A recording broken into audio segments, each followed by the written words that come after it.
expressed as one quantity per unit of another quantity. So what is an example of rate? Think back to previous lessons. Well, an example of rate could be speed. When you think of speed, you might think of car or bike. Those are two examples. Today we're going to focus on bike as speed because it's such a nice day and I kind of want to get out my bike. So let's go. Okay, got my bike. I almost forgot though. My helmet. Let's get that. Okay, well, let's put it on. Now let's think back to bike.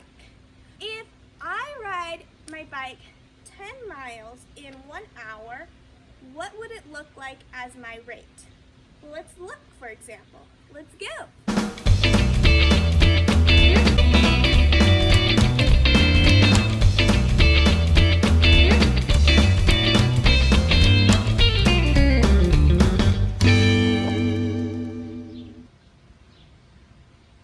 Remember, stay hydrated, y'all.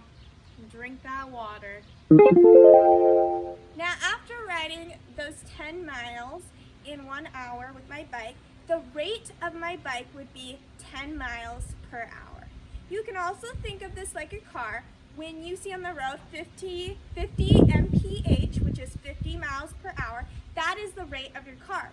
Because your car, if you're following the speed limit, would be driving 50 miles in 1 hour. Now, another example of rate would be flow, like the flow of water.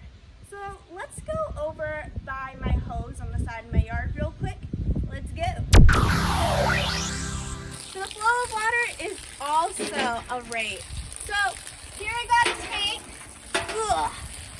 And we can say that water fills a tank. Filling it up. So we can say that the water fills a tank at a rate of 50 liters per minute. So, with that being said, how much water will be in the tank after 1 minute? The answer will be 50 liters. Oh! Okay, let's go put it by its hands. Now, knowing 50 liters will be in this tank after a minute, how many liters will be in the tank after 2 minutes? It would be 100 liters because we would be doubling the time and we would also be doubling the liters. So 50 times 2 is 100. Okay, so let's go back to the area where I was at originally so we can write on the whiteboard and work out a problem. Let's go. Woo! Okay, y'all, we are going to go over a problem before we go over our textbook task 8 and 9. That is because I really want to go over a few steps before we start working on those problems in our textbook. Okay, let's go. A tank is filled from a faucet. 200 liters flow into the tank in 5 minutes. How many liters will be in the tank after 8 minutes? For this first step, we will be using unitary method, which means to find out how many liters will be in the tank after 1 minute. We do know we have 5 minutes equals 200 liters, so to get to 5 to 1, 5 divided by what gives you 1? Well, 5 divided by 5 gives you 1. I want you to do to one side, you got to do to the other. So 200 liters divided by 5 would equal 1 minute. Finally, we find how many liters flow in 1 minute by multiplying by 8.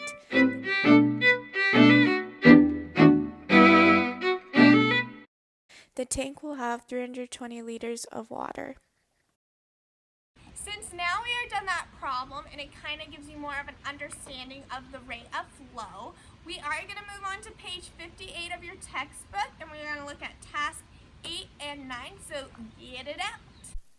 Task 8 says a rectangular tank measures 80 centimeters by 50 centimeters by 60 centimeters. It is filled with water to its brim. If the water is drained out at a rate of 12 liters per minute, how long will it take to empty the tank?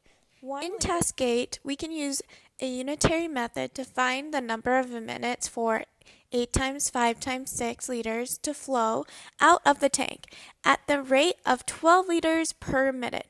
we see that we need to divide the volume by the rate of flow, which is 12 liters, because we need to get from 12 liters to 1 liters, and 12 divided by what gives you 1?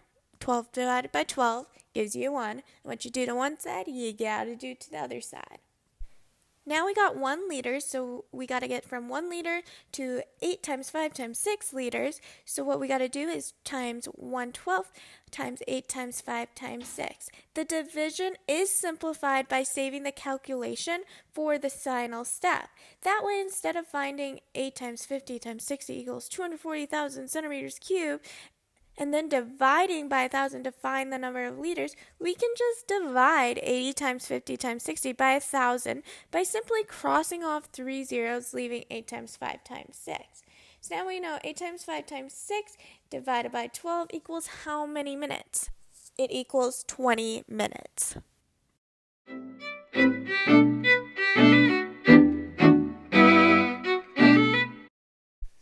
Task 9 says 4 metal cubes of edge 5 centimeters are placed in an empty rectangular tank, measuring 20 centimeters by 20 centimeters by 11 centimeters.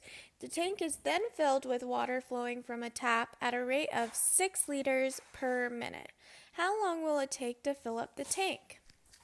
What we are going to do first for task 9 is find the volume of 4 metal cubes. We know that 1 metal cube is length times width times height, and we will just be timesing it by 4 since we got 4 of them. We know that they have a 5 centimeter edge, so it would be 5 times 5 times 5, then timesing it by 4 equals 500 centimeters cubed for the volume of 4 metal cubes. Then we will need to find the volume of the tank. And we know the volume of the tank is 20 times 11 because we got the width, the height, and the length right there in front of us. And when you times them all together, what do you get? You get 4,400 centimeters cubed.